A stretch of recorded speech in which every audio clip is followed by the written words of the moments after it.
Tim's News Explosion. Tim's News Explosion. Tim's News Explosion. Tim's News Explosion. Tim's News Explosion. Tim's News Explosion. Tim's News Explosion. Tim's News Explosion.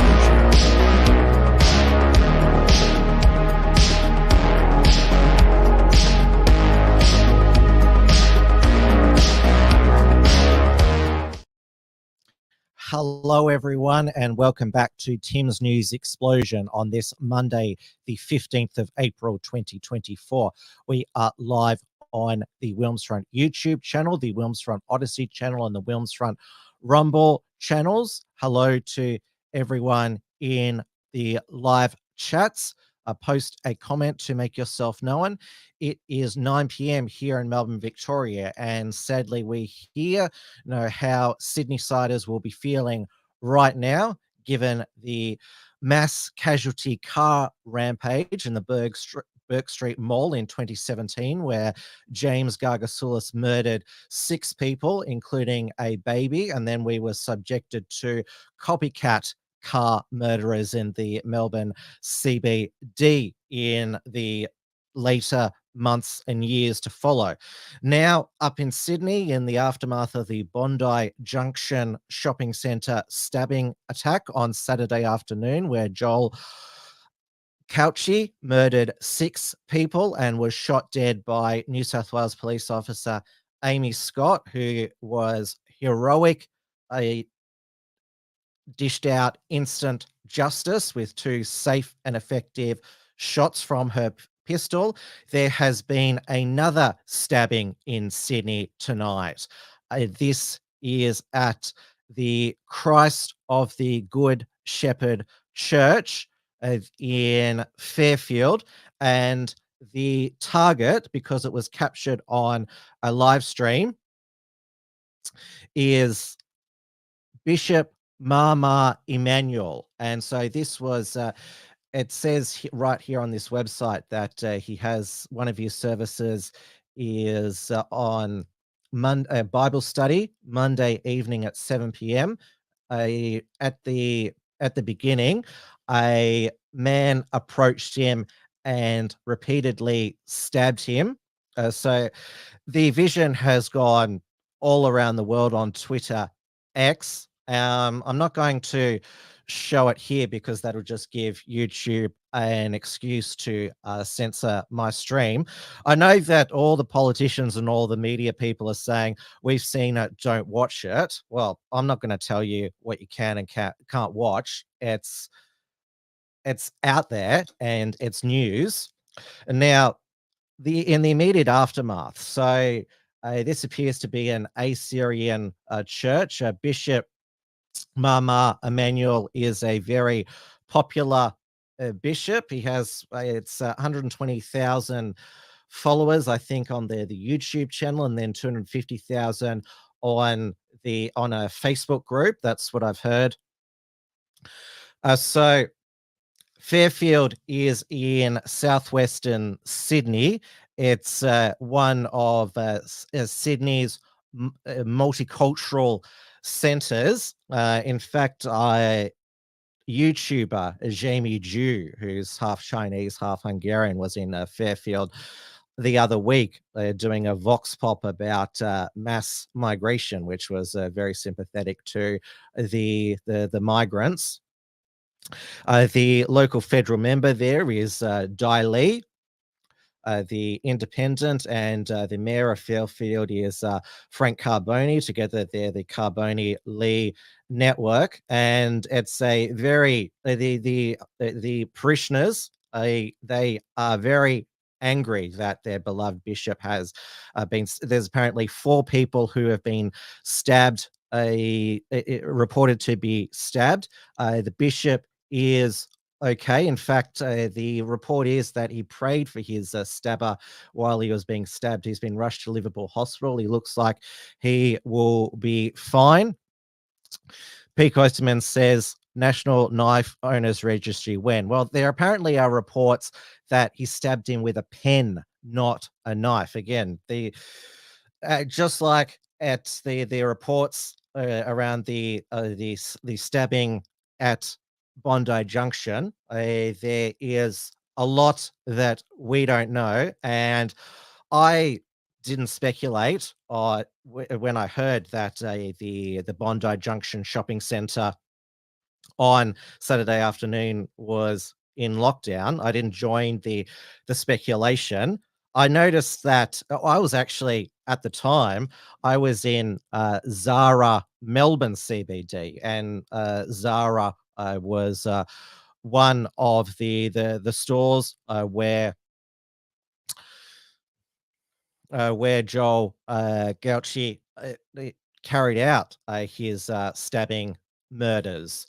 So I was actually in the heart of the Melbourne CBD shops at the time. And sadly, it's always in the back of your mind now, whether you're on public transport or in a shopping center, that there could be some mentally unhinged lunatic who could pull out a knife and start stabbing. Remember in Melbourne last year, there was a mentally ill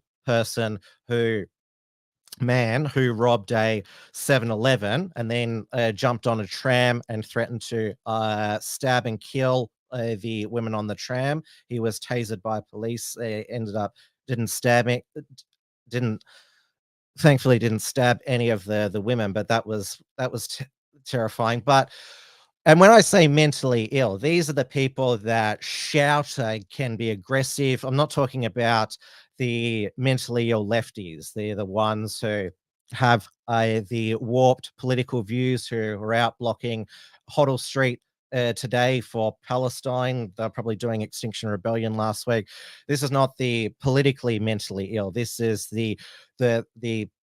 well, Joel Gauchi was diagnosed with schizophrenia when he was 17. And a lot of people have been talking about we need to bring back mental hospitals to commit people to mental hospitals. Joel Gauchi's father, and his mother were spoke to the media today. The vultures were there trying to get a comment from them. I mean, their son was 40 years old. There's not much they could do. They had concerns for him and their own safety because he had a fascination with knives and had stopped taking his medication. So this is what some of what he told the media vultures who were camped outside their Toowoomba home. Look, knowing that the police are going to shoot him dead if he just raises a knife, and he had a fascination with knives, look, this crime should never have happened, okay? We've certainly had, I think, not just we'd sort of say the excusing of criminal violent acts because of mental illness, but also that basically it's become a popular thing to say I have mental illness as well. There's basically been, and again, these leftists, a lot of them claim they have anxiety, ADHD, autism diagnosed. There's the ADHD autism diagnosis. I mean, there's the National Disability Insurance scam, where all of these young children are getting on with autism diagnosis. And then, of course, we have that sex offenders were on you'd call it now the National Deviant Insurance scam. So there's all of this being focused on people who suffer from mental illness. They're the real victims. Now, not every person who has a mental illness or schizophrenia is going to carry out a frenzied stabbing attack. I mean, there are mentally ill people who they will speak gibberish, but they're harmless. When I was actually in the Melbourne CBD on Saturday, I think I was walking down I think I was walking further down Burke Street, and there was this fat middle-aged Asian lady. She may have been Chinese, but she was yelling laughingly, hysterically, "Ah!" Sort of like a female Joker.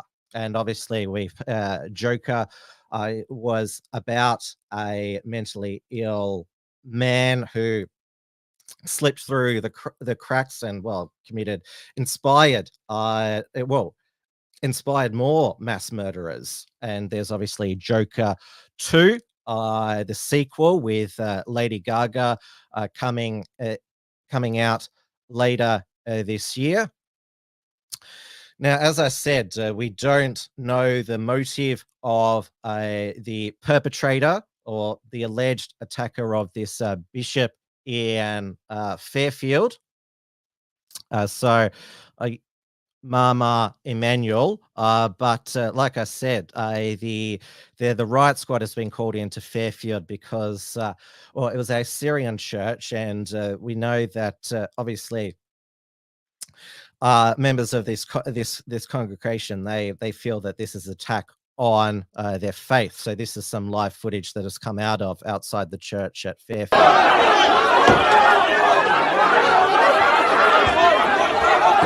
He's a fucking dog!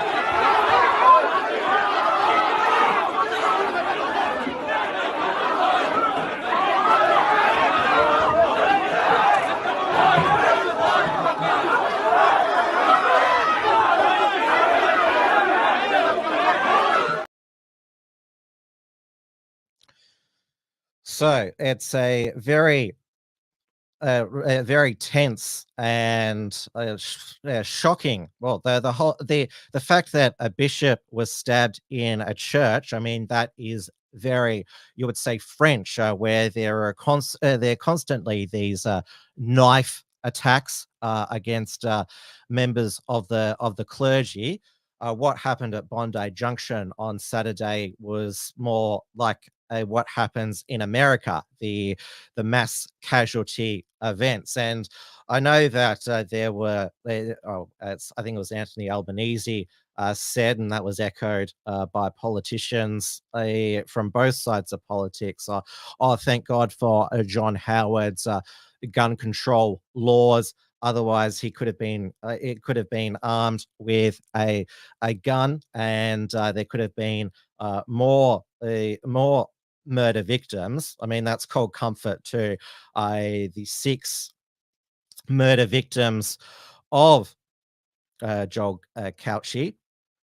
And they have all been identified. Their families are happy for their photos to be released. I'll just put this up on the screen now. So going from a left to right, Jade Young, 47, the only male victim, Faraz Tahir, who was a Pakistani Muslim refugee. It actually just started, and we know that a lot of security guards these days are very useless. I mean, just look at the ones at sporting matches. They can't even catch a pitch invader, and a lot of them only got the job probably because their cousin works there. But he gave his life trying to stop this murderer. We can call him a murderer now because he's been summarily executed. Instant justice saved us all having to call Joel Couchy an alleged murderer. We can just call him a murderer because you can't prejudice the trial of a dead person. So Ashley Good, 38, she was the mother whose baby was stabbed, who looks like will make a recovery, but will grow up without their mother. And it's a real Sophie's choice. I mean, obviously we all wish the attack had never happened, but I am glad that the baby survived because it's got their whole life ahead of them. And I don't think we could cope like with the Burke Street rampage, Gargasoulis, another baby dying. But still, the fact that a new mother had been murdered, that is horrific. Pinkeray Darkshire 55, Dawn Singleton, the daughter of racing identity and former 2GB owner John Singleton, and Juan Cheng, 27, an international student whose fiance is back in China. So yes, absolutely horrific. And I was already going to say tonight, I hope there are no copycats, that we don't, because this is what has happened in the United States. They have a sick society where it all started with the Columbine school shooting in 1999, and now the mentally ill, the evil, they the they they th- they decide that they want to go out with a bang and murder a whole bunch of people. DML says, yeah, we could have had a gun that was banned in 1996, like the Martin Place siege had. Well, that lasted for nearly a whole day, and like I said, I'm glad that that courageous police officer Amy Scott was able to shoot him dead and end it immediately there. And obviously, when the reports of a mass stabbing were circulating, I did know that many pro-Zionist accounts, because it was in Bondi, where there's a concentration of Jewish people there. They didn't explicitly say it, but said wink, wink, wink, wink, wink, wink. It's probably a Islam attacker who's targeting Jews.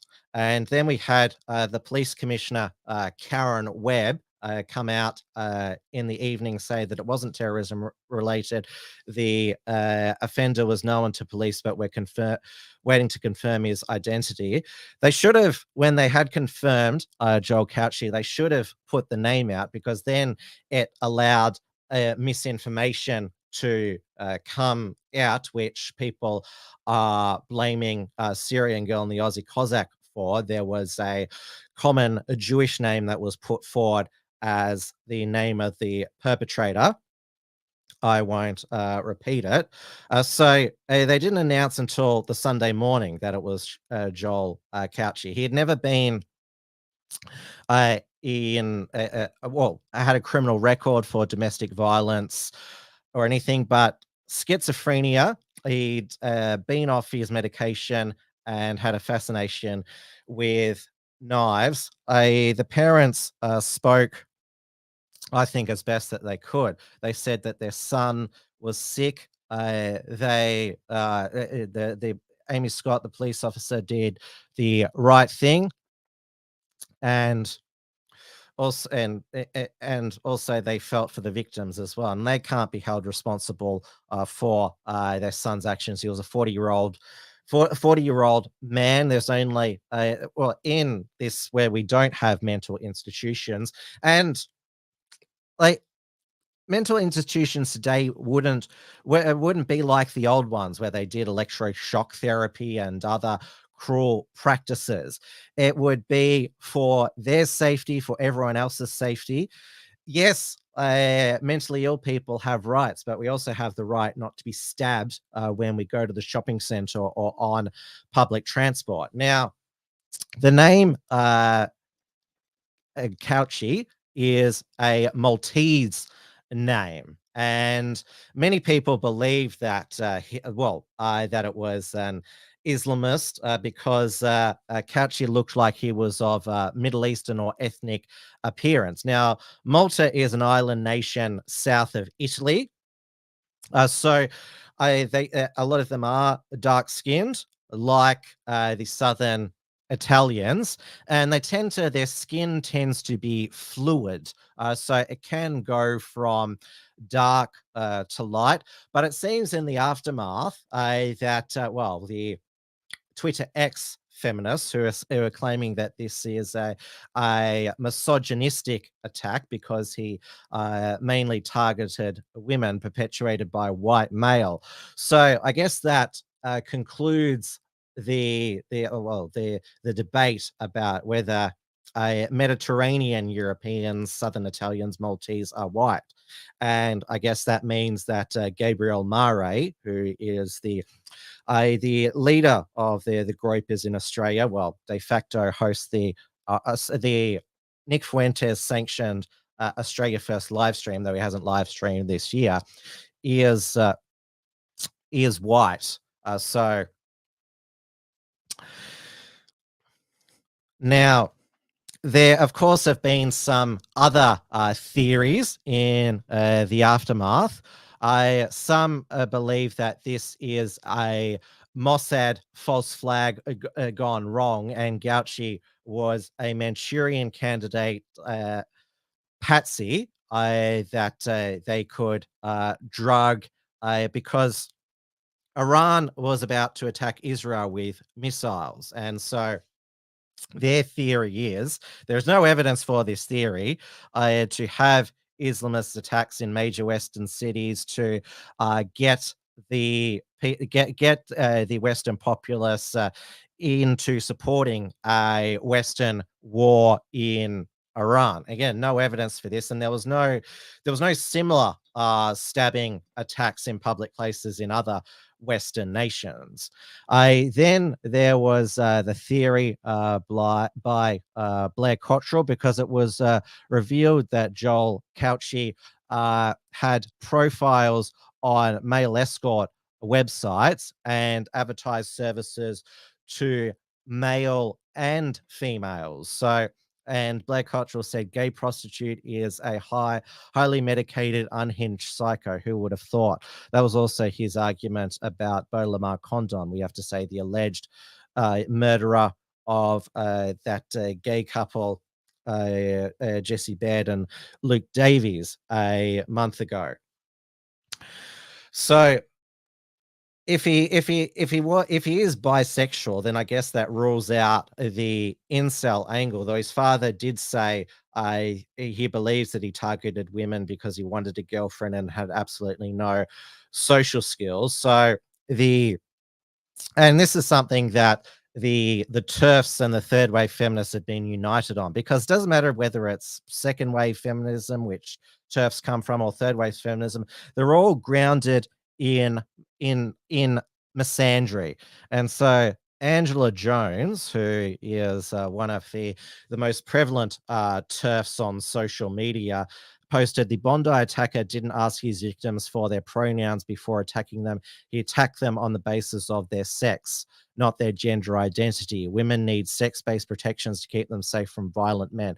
Legislation needs to reflect that obvious need. How would that have protected the women in a open shopping center? And if there was a trans woman who was shopping there, would a schizophrenia who was targeting women be able to tell, oh wait, that's actually a biological male, I won't stab them? And also, is Angela Jones implying that the women would be safe in a female toilet because Joel Gauci wouldn't go in there? I mean, he's committed multiple acts of murder, but better not go. I'm just speaking hypothetically here to just debunk that there. If somebody's committing murders, I don't think they're going to be deterred by a female restroom there. So Brucey says, apparently the crowd have the guy. No, that's not true there. There's lots of rumors circulating around. He's in custody. Yeah, that's not true, Brucey. He is in custody. There is going to be a lot of unconfirmed reports that turn out to be misinformation. And this, the fact that, well, and this happens with the US mass shootings as well. both sides of politics. They're waiting to see who the perpetrator is, whether they have the political ideology, so they can use it to their political advantage. And the e-safety the Communications Minister, Michelle Rowland, asked people to report distressing content to Australia's e-safety commissioner. And so this is going to be used as a justification for the Albanese government, Michelle Rowland, to pass the disinformation laws. That won't go to the that power won't go to the e-safety commissioner, Julie Inman Grant. That will go to the Australian Communications and Media Authority. So they'll use the fact that because, well, we live in a 24-hour, not just a 24-hour news cycle, in a 24-hour social media news cycle. So we should just wait until we do get some information from police, but people don't believe the police either. They're also claiming that Joel Gauci is not the same man who was in the Bondi. The Bondi Junction shopping center.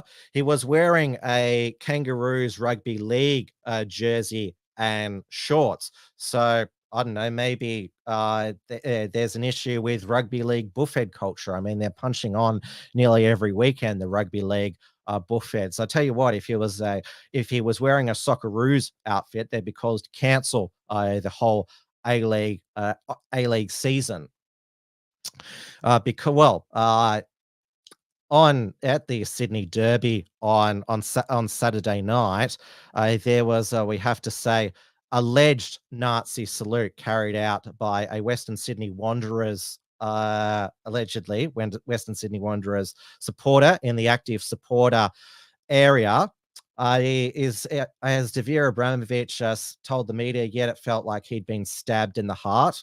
I mean, laws against the swastika and Nazi salute, like the fact that we've had people stabbed and murdered should put laws like this into perspective. We're prosecuting people for, well, to use a soccer terminology, for when a handball is given, he had his arm in an unnatural position. That is the official soccer terminology.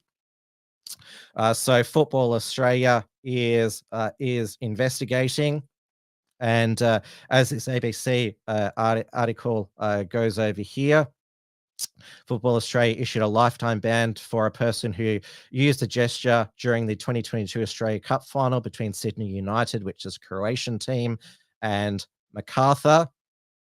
And then apparently there was it says that there was another incident of a Nazi salute during the recent Unite round in Sydney. He got a Melbourne Victory supporter got a 5-year ban. I've got the live Sky News feed in front of me from Fairfield. It does seem to be people angry there. It seems that the police presence are there. I assume you people in the chat will keep me informed of. I'll try and make a judgment about whether DML says man raises arm, slow news day. Well, yes, it really just should be a minor incident compared to, well, we've had people murdered in Sydney that day. And, you know, there's a difference between getting stabbed in the heart and dying and saying that you were metaphorically stabbed. How many times has Devere said he's felt like he's been stabbed in the heart? About 15 times? Or what's the other one he says? It felt like his heart was ripped out. But yes, because, man, it definitely feels like what is happening to our country at the moment. Well, at least for once, it's not Melbourne. I mean, we've already had enough violence and murders and alleged murders going on, and obviously we have a tense international international environment as well, where, well, Iran had basically given the heads up that they were going to retaliate against Israel for their attack on the Iranian embassy in Syria, which killed several generals in its Revolutionary Guard. So this wasn't an unprovoked missile attack into Israel by Iran, and it sort of seemed like it was done by the Iranian military just to show that they were taking revenge, because 99% were shot by Israel's Iron Dome, which was largely funded by the United States taxpayer, as is signified by the meme that I used in the title. My tax dollars, some of the missiles, somehow my tax dollars. Though a lot of people talk about Obama and Biden giving the Iranians money. That was actually their money that was frozen in accounts. There's apparently a person throwing things at police outside the church in Belfield. I'd say that if the offender's in custody, why is the riot squad turning up if the offender's no longer there? I mean, like I said, just asking questions here, it seems like the police's presence there is actually antagonizing the situation. Now, you saw the Zionist neocons claim that an attack on Israel is an attack on the United States. There was only one victim, a 12-year-old Arab Israeli. So there's more of a case for, I guess, Australia going to war with Malta, because a man with a Maltese surname murdered 7 people at an Australian shopping mall, and thankfully, pretty much all of the Western leaders had. Well, they back Israel's right to self-defense, but they're not going to fight a war for Iran, and there's not going to be many Americans who I think are going to sign up to defend Israel, given, well, the United States southern border is not, the US borders aren't even being protected. This was shared by Elijah Schaffer. Fuck America, protect Israel, enlist today, faggot, with free gender surgery. Now, if you're an AFL player, you get 3 weeks suspension for saying faggot on the field. That's what Port Adelaide supporter Jeremy Finlayson found out last week. And of course, you want to sign up as an American to fight for Israel. So, well, not only can they put pride flags over in Gaza, but also in Tehran as well. Don't you want to see pride flags in Tehran, and also in Moscow and St. Petersburg? Turn it into St. Penisburg. So yes, this was another meme here. Our kids look like this, dead, so Tel Aviv can look like this. I mean, I'm of the generation that remembers the disaster of the Iraq War, the Afghan War. Police are moving in, it seems. They've got you can see their baton sticks there. They're moving in there. So I'm just, like I said, I've got the Sky News feed there. So yeah, there's being projectiles being thrown. There's a car. There's a police window smashed. So yes, this is looking very, very bad. Now, you'll remember last week that Peter Dutton, he said that after the October 9 pro-Palestine protest outside the Opera House, where well, New South Wales Police told us they weren't chanting "Gas the Jews," but "Where's the Jews?" Said that Anthony Albanese failed the test of leadership to take a stand against anti-Semitism, just like John Howard took a stand against guns after the Port Arthur massacre. And people were saying that obviously what was said was well, it was a very tense, and you would say what they said was completely abhorrent. But nobody was injured there, let alone died. So to say to say them both in the same sentence, the protest around the Opera House, where inflammatory language was chanted to the murder of 34 Australians at Port Arthur in 1996.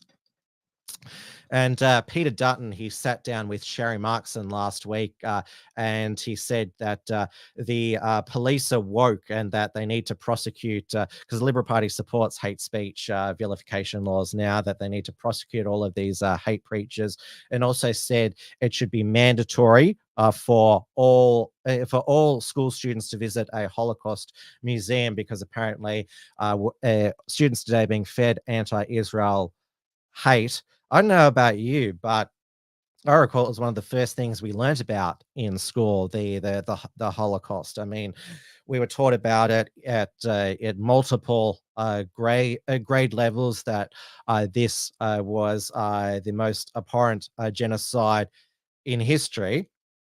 I mean, the viewers, you would concur that there was a repeated Holocaust education in schools. And also the Conservative Inc. Zionists, they are really angry with Tucker Carlson for interviewing a Palestinian Christian priest in Bethlehem. And they said, why didn't you interview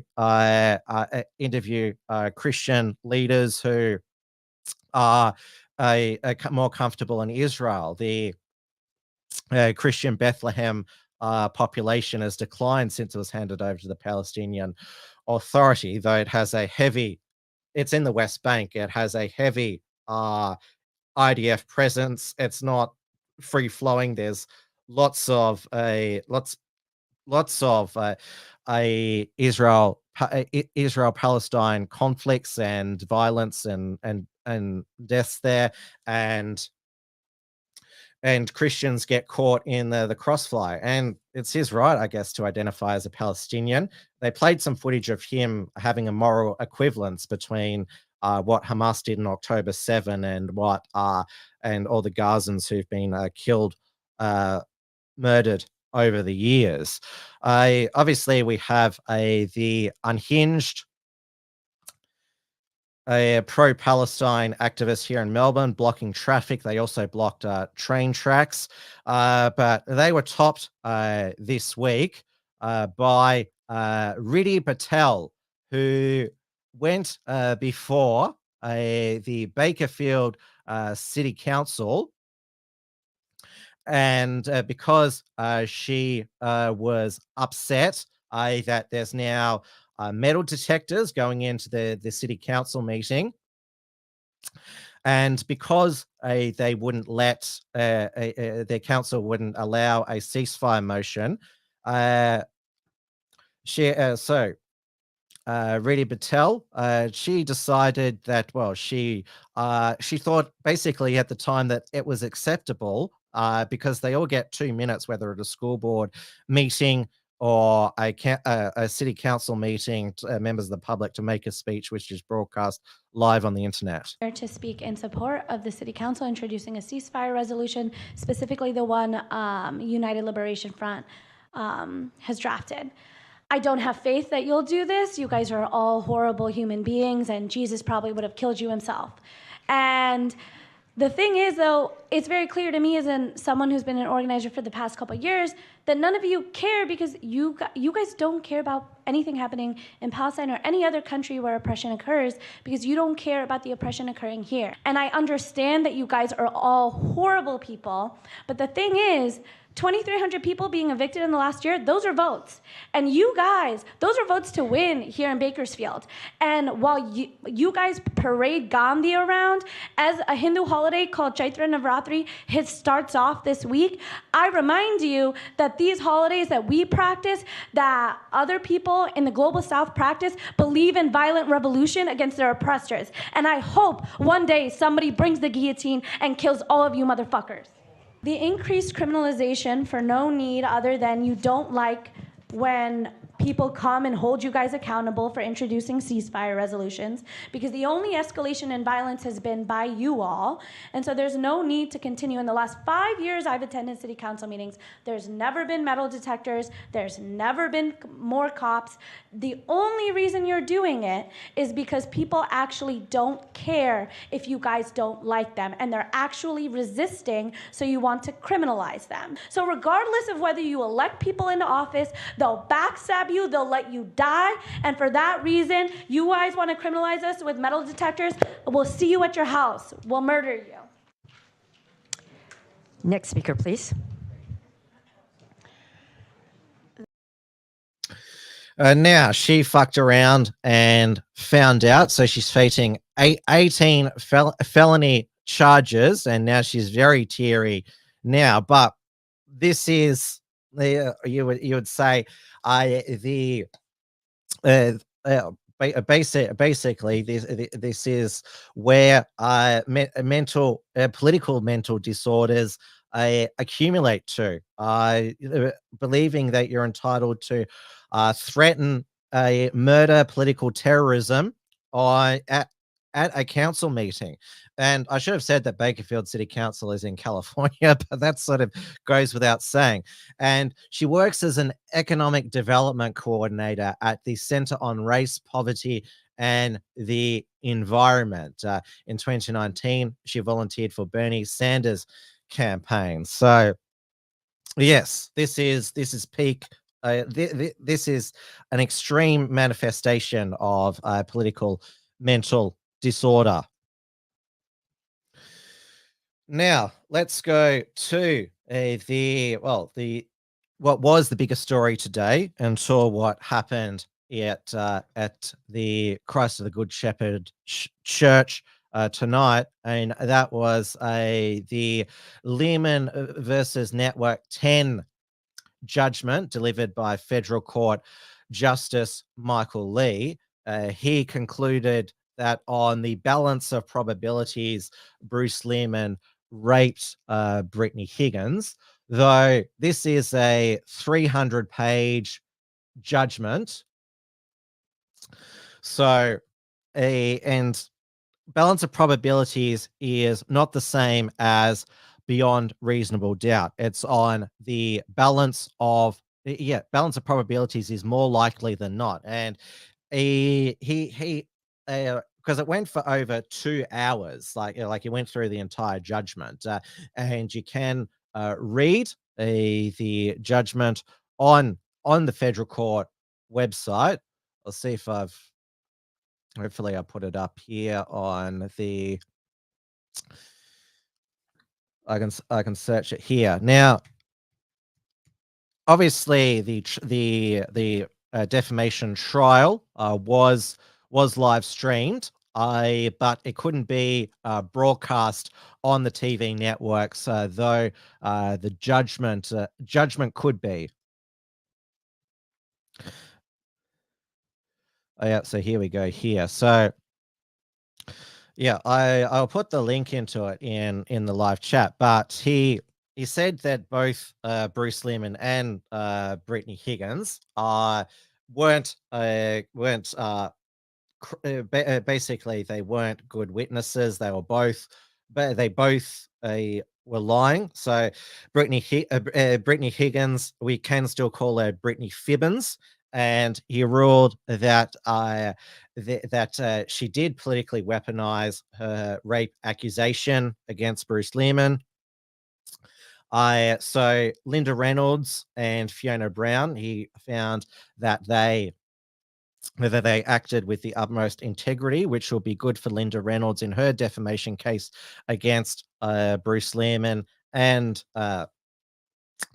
and her fiance David Shiraz.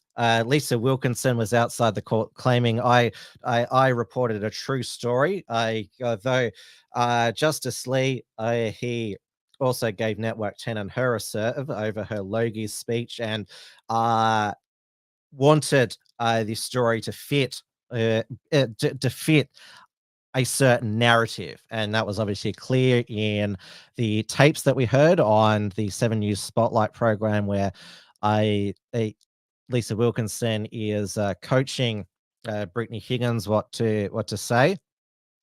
Certainly, it brings into question the multi-million-dollar payout for apparently not providing a safe workplace, even though Brittany Higgins, she willingly went back to Parliament House at after midnight with Bruce Lehrmann to keep drinking.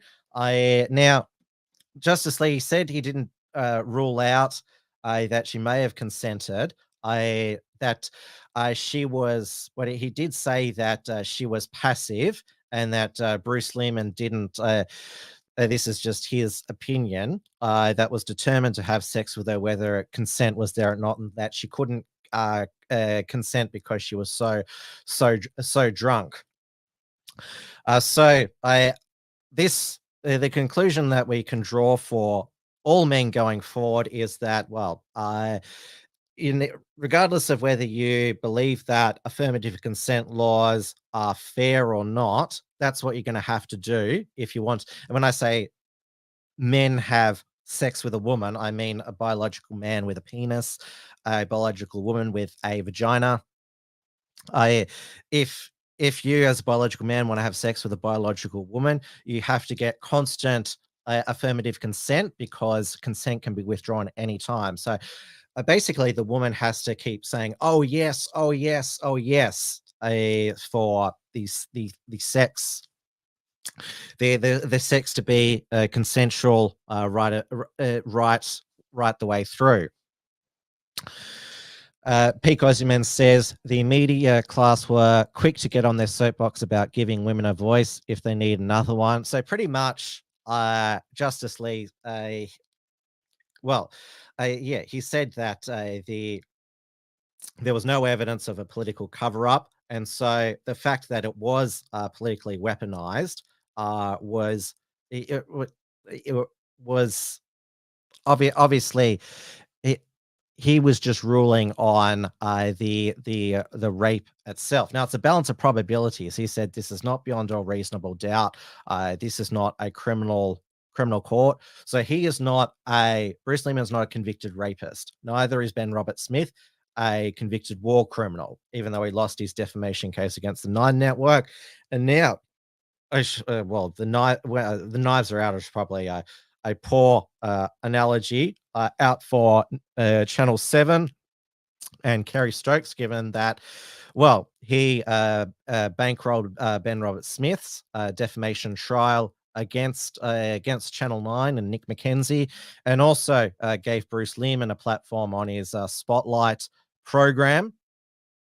They did 2 episodes about on Bruce Lehrmann, and they're also after 7 News Spotlight because it did a report on detransitioners, youth who'd been given some who'd been given puberty blockers, cross-sex hormones, and 2 women who had been given mastectomies.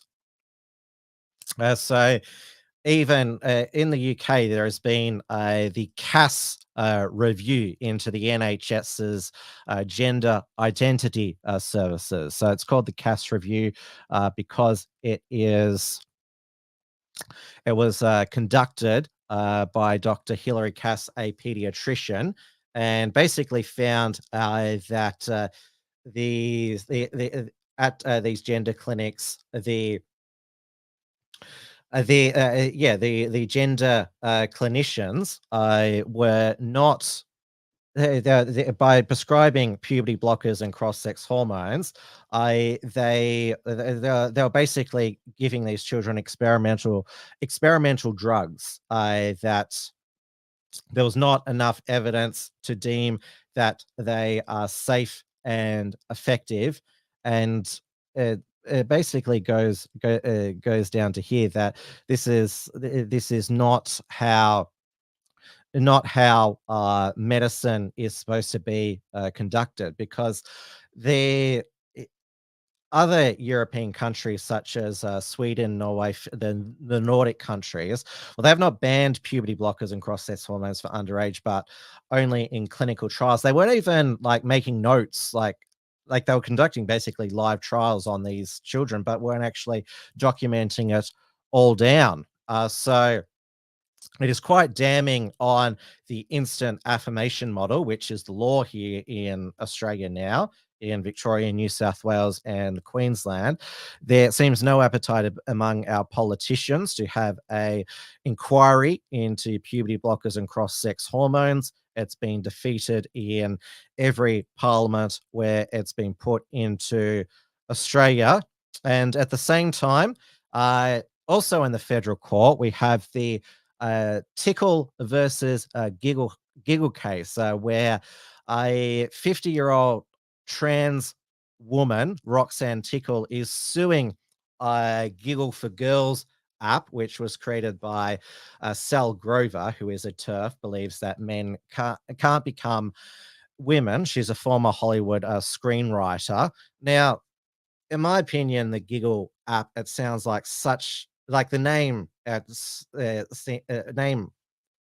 just makes me believe it's an inane app.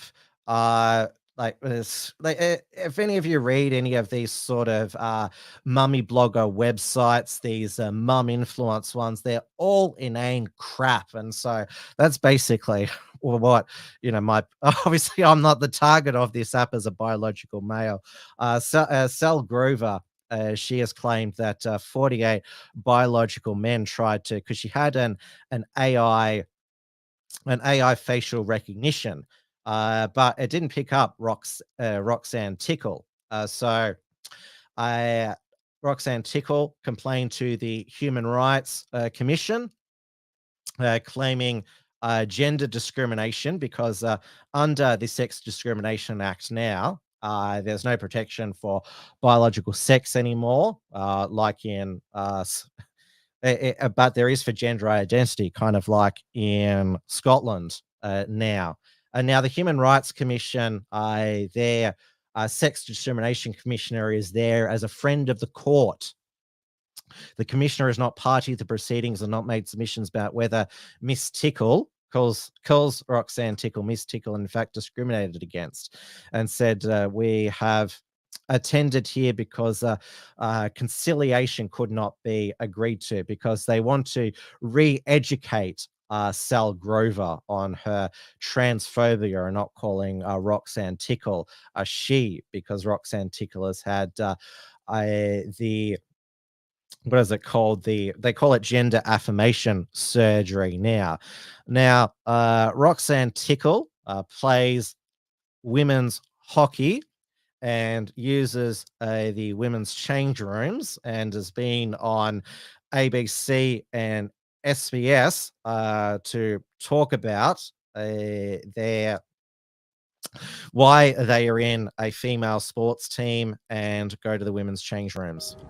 Roxy Tickle took up hockey again this year at the age of 50. She plays for East Lismore Hockey Club. It took me about a month to work up the courage to contact a local club. And then when I did, I needed to come down to see them one night at training to have a talk through how it might work, whether I was even allowed to play. I didn't know whether that was the case or not. And coming down that night, it was terrifying. But as soon as I got here, they were amazing. Yeah, Roxy's got some spunk, that's for sure. Roxy, you're a transgender woman from regional New South Wales. You played hockey for 10 years from when you were 16 years old, but you stopped when you were 26. Why? Something didn't feel quite right, and it has taken me decades longer to look back and try and dissect that and understand that I really didn't like being in the male changing rooms. They were I felt really uncomfortable there. I didn't like the smells or the sounds. Now, people have been saying, does Roxanne Tickle look like a woman? I would say yes. Roxanne Tickle looks like Magda Szubanski, who is a biological female. And so women can look like that because that's how Magda Szubanski looks like. Maybe Magda Szubanski can play Roxanne Tickle in a movie. Brucey says, if you feel any sympathy for this, you are messed up in the head. So we will get the next big federal court decision is, what is a woman? Is a woman defined in Australia or not? Now let's move on to, I'm actually going through this news pretty quickly. So let's go on to, well, some other crime and also stabbing news. Well, let's start with a good guy with a knife, and that is 66-year-old Gold Coast pensioner and widow Alan Carr, who stabbed to death one of two home invaders, but he still might be charged for defending himself in his own home from two home invaders. We've had a mother in Brisbane in December 2023, allegedly stabbed and murdered by a home intruder, and then of course there was the Doncaster doctor earlier this year, subject to a home invasion. How come? Because they're over almost exclusively male youths. These home invaders. How come there's not a talk about their crimes being motivated by misogyny? So we need to take them seriously because a lot of the victims are women, or is it because a lot of these youth gang crime members are certain shades of black? Then all of a sudden we see a lot of females being apologists for them. Oh, they're good boys who didn't do nothing. They just need, some good, some good social work, and they'll be on the right track. So unbelievably, Alan Kerr could still be charged. This is the 10 News report. Good evening. First tonight, a widower described by police as frail and living alone south of the Gold Coast could be charged after stabbing a burglar to death. The 66-year-old was attacked with an axe and almost had his arm severed before fighting back with a knife. A pair of intruders armed to the teeth, ready for a fight, and they got one when they stormed the home of 66-year-old widower Alan Kerr. About 8 p.m. last night, police responded to a call for service at a residential address in Howard Street at Kingscliff. Officers found 29-year-old Trey Laurie with a stab wound to the chest on the front patio. He was wearing a balaclava and died shortly after paramedics arrived. Detectives say he was stabbed in self-defence by the home's occupant. It will be alleged that the deceased and another unknown male entered the premises with force and without consent, where they've confronted the occupant and struck him multiple times with an axe. Leaving 66-year-old Alan with a partially severed arm, police described him as frail, a widower who lives alone and fought back. Informed that the occupant, in self-defence and attempting to defend himself, has armed himself with a knife and struck the deceased to the chest, and those actions caused fatal injuries. There's no known link between the intruders and Mr. Kerr. It's believed the attack was random. Alan was flown to the Gold Coast for emergency surgery. Tonight, police can't rule out whether he will be charged. We'll also be examining the circumstances surrounding the actions of the occupant and if his actions were lawful and reasonable. The second would-be burglar fled the Kingscliff home in a silver Corolla found abandoned nearby. Detectives are scouring the suburb, but they have little to go on. The missing thief could be aged anywhere between 20 and 40. Tonight, he's urged to hand himself in. Matt Johnston for 10 News First.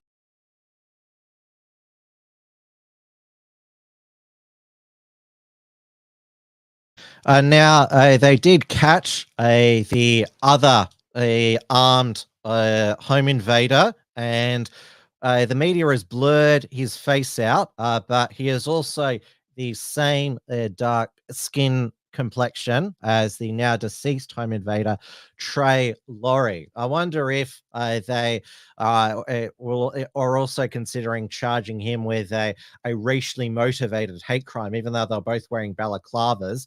You're not allowed to defend yourself if they had an axe. And well, clearly they didn't know how to swing the axe. If Trey Laurie died from a stab wound, he won't be missed. I mean, instant justice again.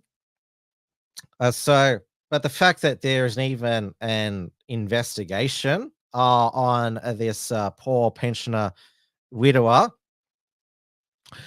So obviously, we've had a lot of horrific violence, murderers, alleged murders this year. But of course, there is the feminists they tend to focus on the white.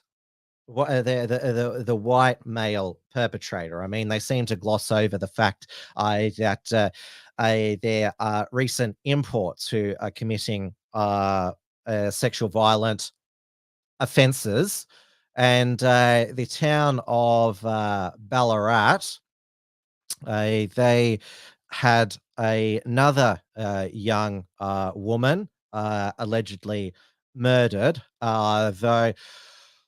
Unlike the investigation into Samantha Murphy's disappearance, and well, the charge of murder of Patrick Oren Stevenson, they were able to instantly arrest the alleged murderer of 23-year-old Clunes woman, which is a town outside of Ballarat. I used to live there, Hannah Maguire. So they've charged her ex-boyfriend Lachlan Young over her death, and now they bought a house together. So certainly they were quite serious for a while, and then there's also another tragedy in Ballarat has been the death of a Ballarat miner, Kurt Hogan. The other. There has been another woman who has been allegedly murdered in Ballarat. Have they mentioned here? There was another one. I should try and get her name as well. But yes, there was another vigil in Ballarat. There's unconfirmed reports just just from Fairfield with regards to the alleged perpetrator of the stabbing of the bishop of the Christ of the Good Shepherd Church, Emmanuel. Apparently, his fingers were chopped off by a member or members of the congregation. That is unconfirmed reports. So I wonder if the feminists, they will remember years back they proposed a curfew for men. That women they should feel safe going out at night, and so therefore because curfews are all the rage at the moment. The Alice Springs curfew has been extended. We were subject to curfews here in Victoria during the COVID lockdowns, though. Who's going to, because bad men are not going to obey a curfew. So you go and I know that these feminists don't believe in guns or women protecting themselves because they believe it should teach men not to rape. I'm just getting some updates here. I'll try to bring you as much confirmed news as and gather here, because it's been a while since we've gone to air where there has been breaking news. Now, moving on to health news. So last week it was reported that WorkSafe Victoria has paid out millions in COVID jab compensation claims. So there has been 130 proven illnesses related to vaccines, and millions has been paid out in compensation. This is just in Victoria alone. And we had last week 9 News. They talked about the sudden increase in cardiac arrests here in Victoria. The number of Victorians dying from sudden cardiac arrest has skyrocketed by 20% over the past 5 years. As Eliza Rugg reports, St John Ambulance is working to reverse the trend, rolling out publicly accessible defibrillators in high-risk postcodes.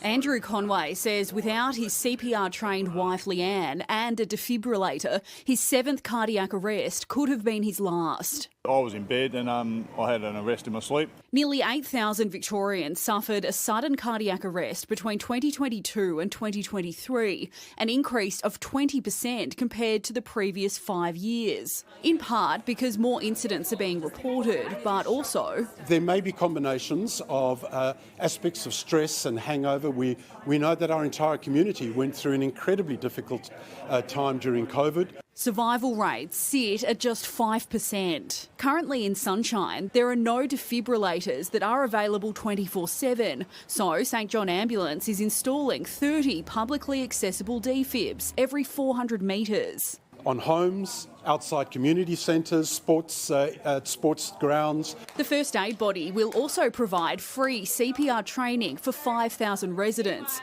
a technique Alison Silver used to save her husband Gaston's life. If I had not have had that CPR training, I don't think I would have been as calm as what I was. The defib program in Sunshine could potentially save 780 lives every year. St John Ambulance is now calling on the state government to provide a funding boost so it can be rolled out across other at-risk suburbs. Hotspot postcodes include Werribee and Point Cook, Cranbourne and St Albans. Men over the age of 50 are in the biggest danger zone unless they receive a life-saving shock. Eliza Rugg, 9 News.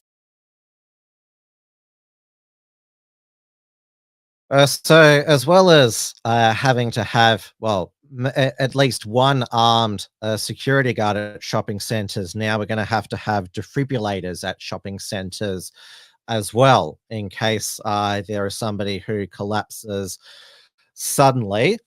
And then last week, there was a Sunrise reporter, Nathan Templeton, who died suddenly of a cardiac arrest while walking his dog. Much loved former Sunrise Melbourne reporter Nathan Templeton has tragically died. The 44-year-old father of 2 reportedly suffered a medical episode while walking his dog.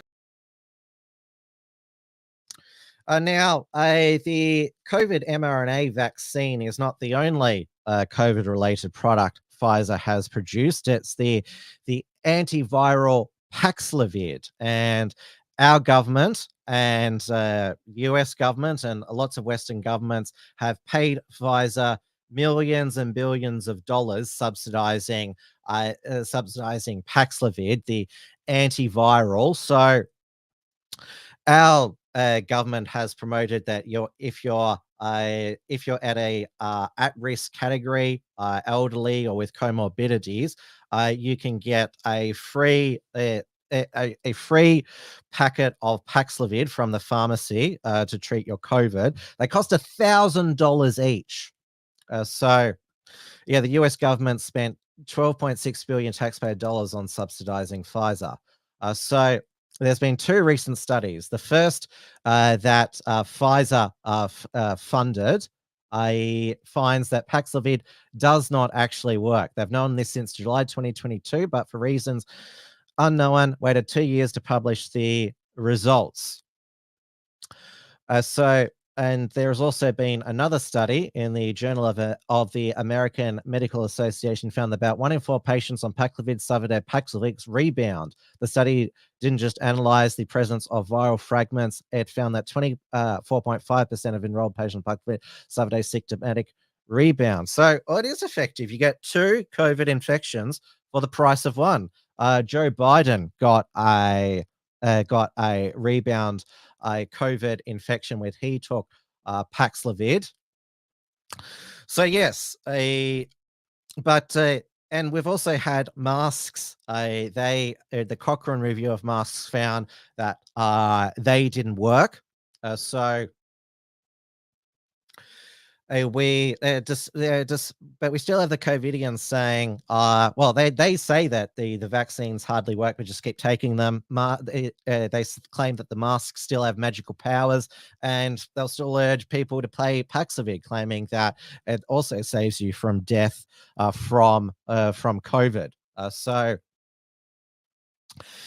Yes, it may be free. It may be free for the people who get Paxlovid, but it's costing us taxpayers $1,000 every time it is dispatched at a pharmacy.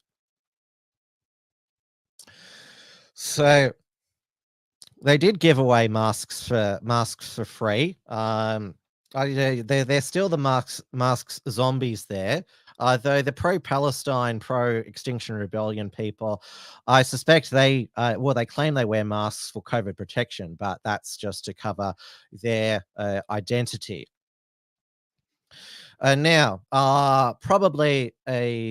we've also had in 2024, with it being a US presidential election year and a UK general election, India is having its general election as we speak as well. There's been talk about, will there be a black swan event? Will there be a psyop? Obviously, the COVID lockdowns in 2020 benefited Joe Biden. He does seem to be recovering in the polls.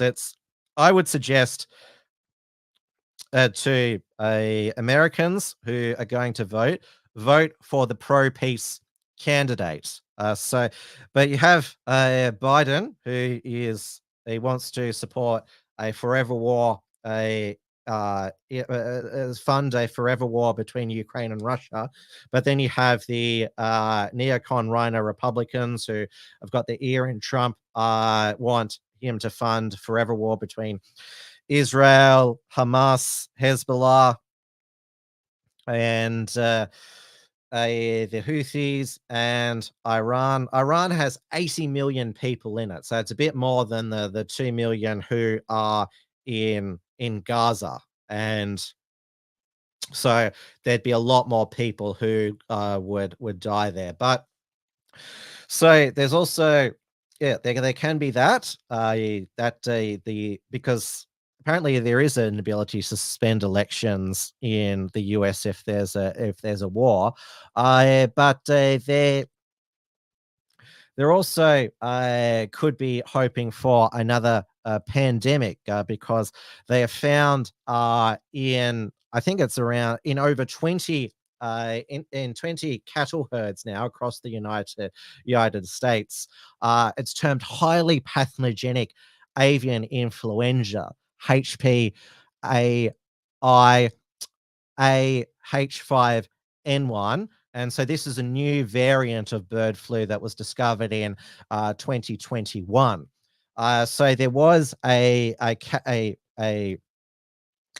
farm worker who was infected in Texas and their main symptom was pink eye. They seem to have made a full recovery. There's lots of they've been spreading to mammals. There's been lots of dead sea lions across the coast of Chile, and also minks that are being farmed in Spain and Finland. The virologist, infectious diseases experts, they say this is alarming that the bird flu, it has gone to mammals as well. And so they're claiming that although there's no confirmed case of human-to-human transmission, not even cow-to-cow, it could be some contaminated feed. There's been no conclusion here, but this is from the CDC, Center for Disease Control website. And the COVIDians accounts, you can tell sort of the glee that they claim that they care about people, but a lot of them wish harm on people. Say, oh, I hope that we have a devastating bird flu pandemic, so people take viruses more seriously and wear masks. It's called highly pathogenic because in confirmed cases, 51% of diagnosed cases have died. There's been a lot of sick and a number of sick and dead Cambodians because there's been a lot of dead chickens there. But that's an older variant. There was a human case of bird flu in Colorado from a chicken farm worker. I wondered whether it was the South Park chicken lover had struck again. I'm not sure if you remember.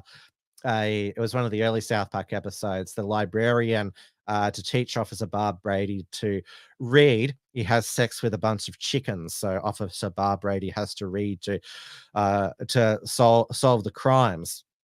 I wonder if he was inspired by Peter Singer, who is one of the co-founders of the Greens, who is an apologist for he says consensual bestiality. I digress. So yes, they're going to have to cull a lot. Well, they already have culled a lot of chickens and also cows. Where are the animal liberationists? These mass murder of cattle and chickens and minks. And where are all the animal liberationists? Because Dr. Fauci and the U.S.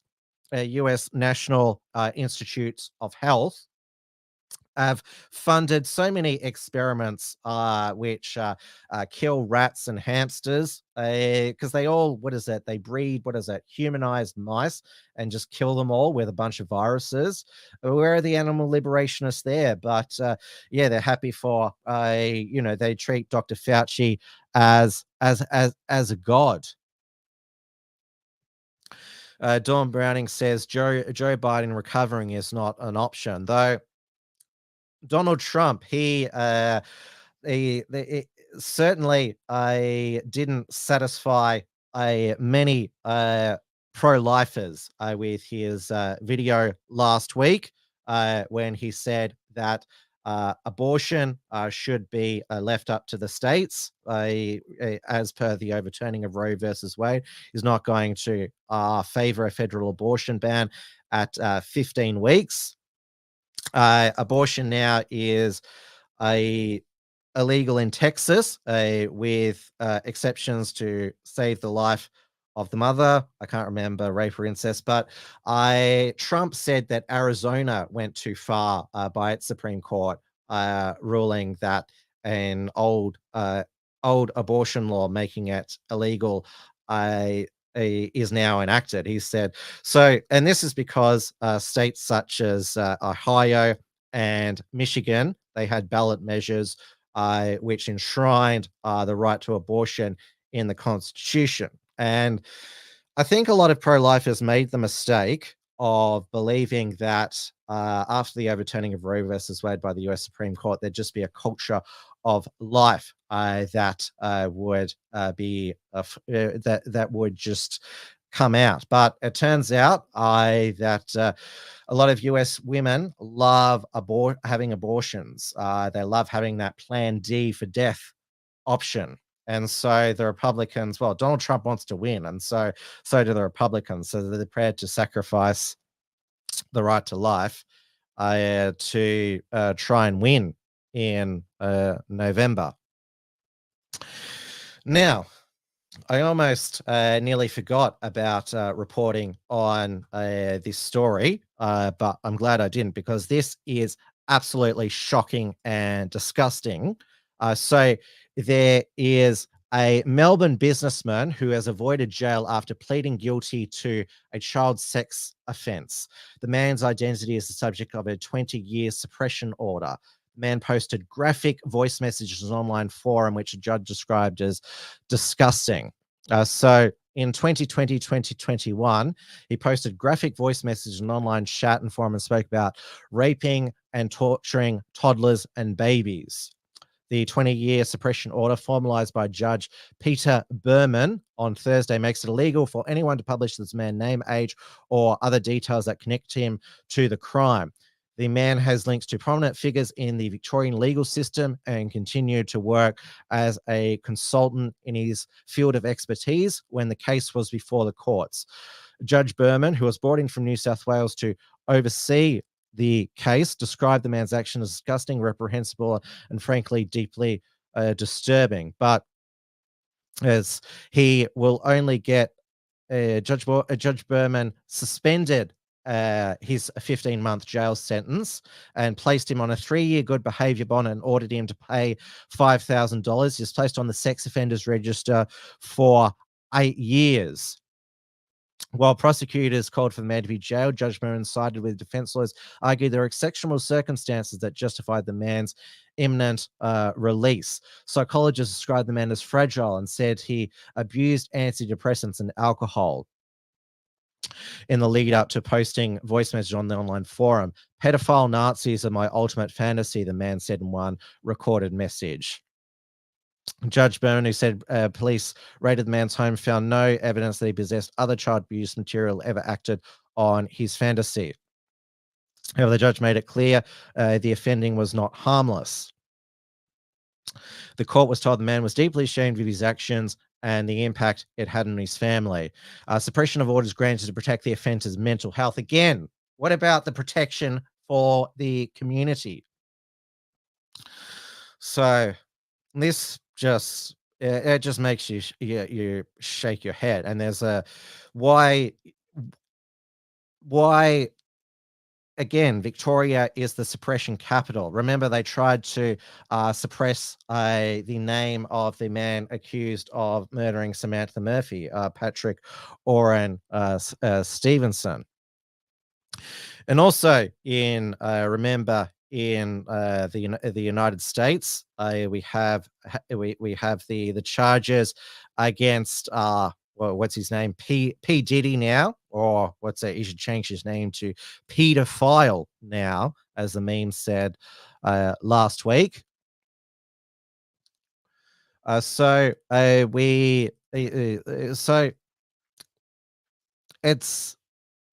there are reports now that his real name is Sean Combs. That P Diddy, his bodyguard, claims music mogul had tapes of politicians and princes.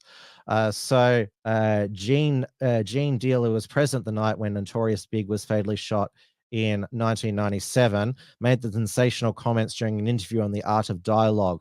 I don't think it's only celebrities going to be shocked. He had politicians in there, he had princes in there, he had a couple of preachers in there.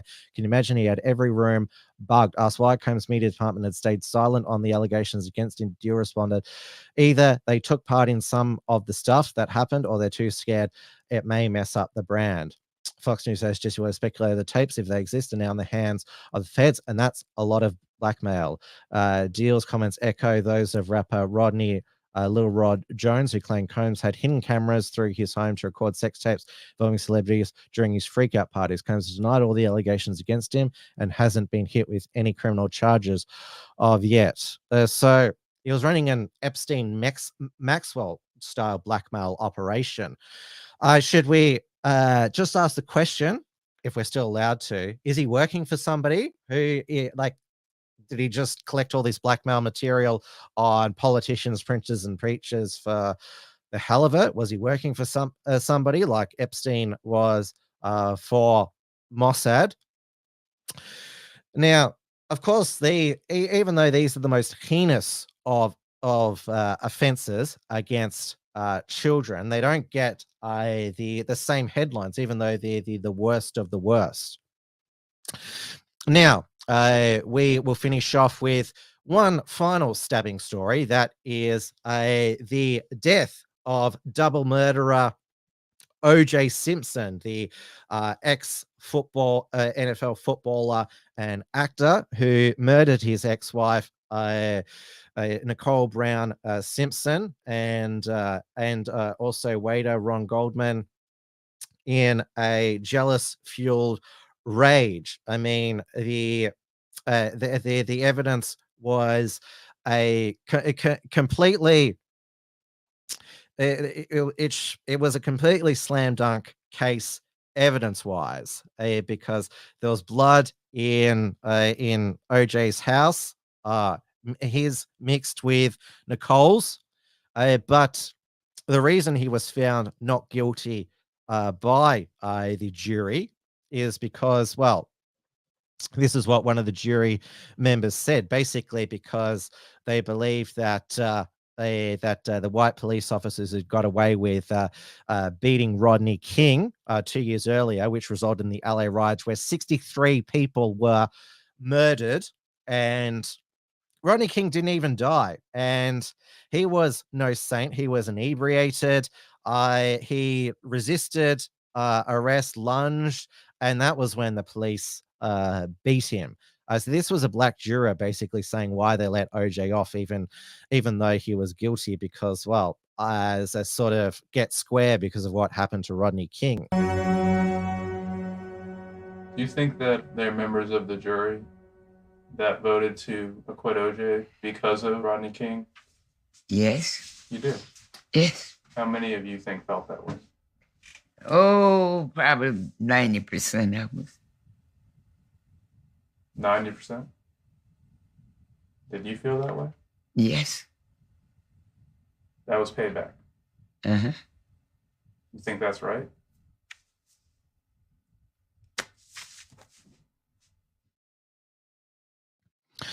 Now, I've been watching in the aftermath of O.J. Simpson's death from cancer at the age of 76, that miniseries, The People versus O.J. Simpson, American Crime Story, which you can watch on Disney Plus. It's a 10-part miniseries. It got critical acclaim.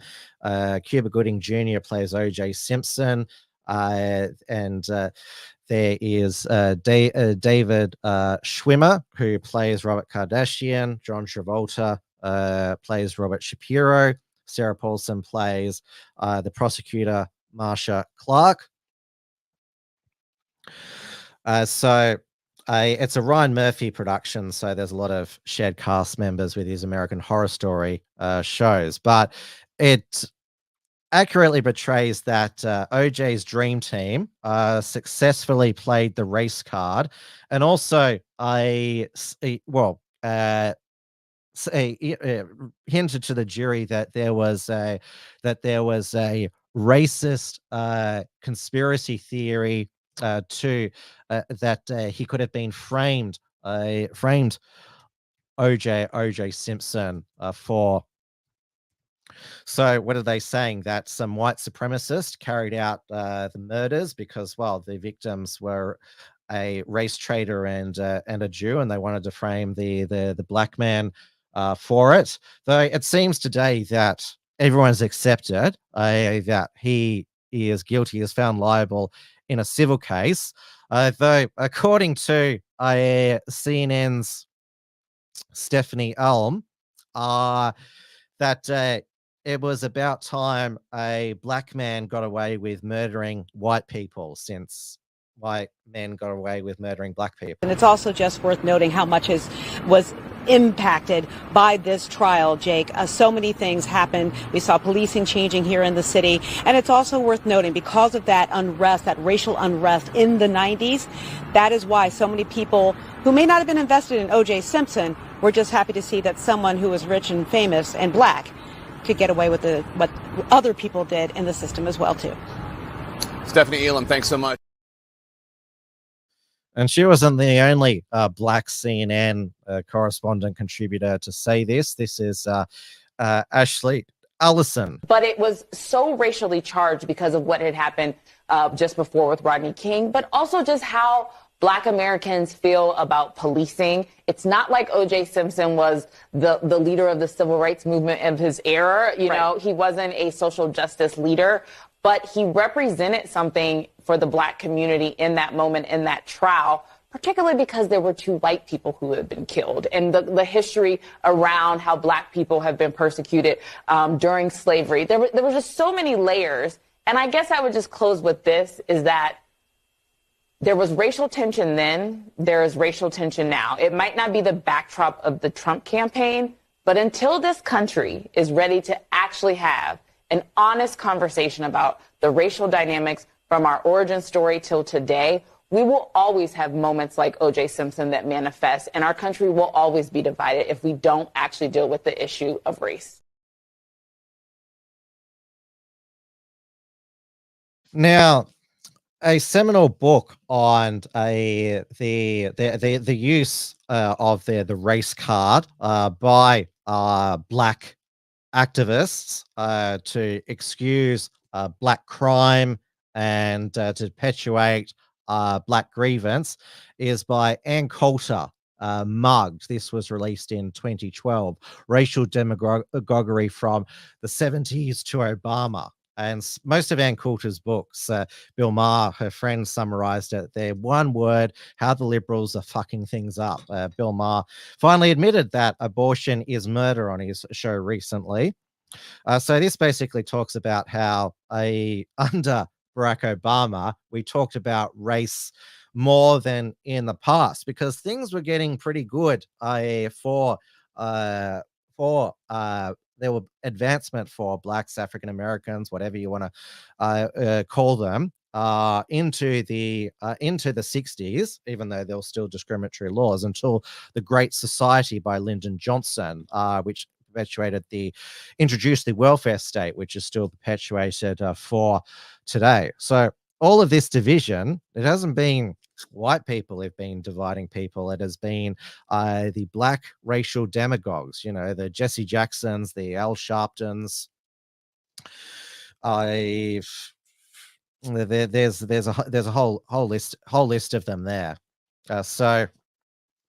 Yeah, Ann Coulter, although she's a former Trumper and pretty much now a never Trumper, but her books are absolutely they are filled with not just facts, but they are written in a real punchy way. I can't recommend her books enough to you all.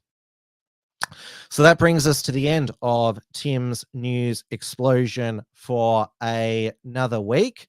So I will next see you all on Friday night.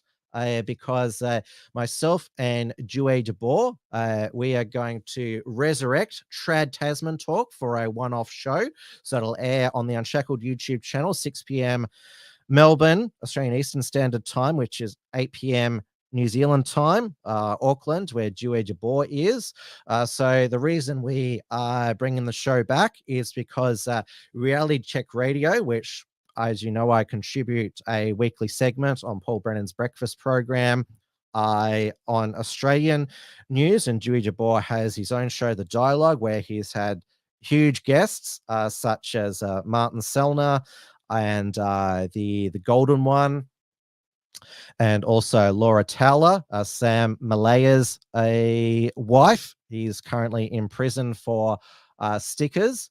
So we are going to, basically compare the performances of our respective governments, and also this and culture.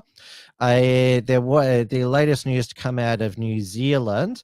A member of Brian Tamaki's Destiny Church pled guilty to vandalizing the K Road Rainbow Crossing and has got to pay 16,000 New Zealand dollars in to repair the crossing. It cost $16,000 to paint a rainbow back on a crossing, and it's also apparently restitution as well.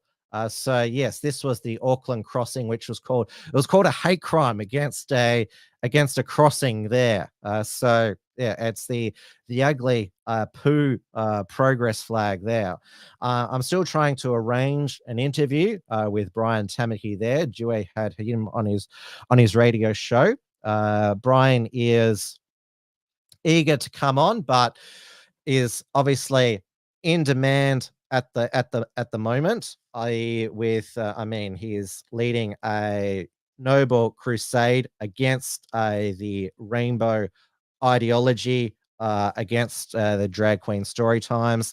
He has given his unwavering support to the name Ford O'Connor, who believe he is married to Brian Tamaki's granddaughter, because he's in his 60s now, Brian. He looks pretty good for 60s, I will say. So I'm hoping to have him on, but that is certainly something that myself and Dewey Jabor will talk about. Now, Richard Wollstonecroft, he has done a 3-part report from Tiger Mountain with David Thrussell. He is one of his co-presenters from the No Goach show. So 2 parts have been uploaded so far, and the 3rd part will be uploaded soon. So make sure. Now, as you know, all of the Unshackled productions are on our Substack, theunshackled.substack.com. That's where you can also sign up for to be a paid supporter at $5 per month, $50 per year, or founding member $500 per year. And then we have the unshackled.net/membership. We still post our written articles on the unshackled.net, as well as Reality Check Radio podcast appearances as well. So we have bronze $5 per month, silver $10 per month, gold $25 per month, and platinum $50 per month. I'm nearly out of my voice, though. I'm not sick, though. I have run out of water, and I think my my camera has my server is overloaded here. Can you all still hear? Can you all still hear and see me? I'm back on here now, so I guess that's time to call it a night here. So I guess stay safe, stay sane, and try not to get too down at the dumps in these very uncertain times. Good night, everybody. Tim's News Explosion. Tim's News Explosion. Tim's News Explosion. Tim's News Explosion. Tim's News Explosion. Tim's News Explosion. Tim's News Explosion. Tim's News Explosion.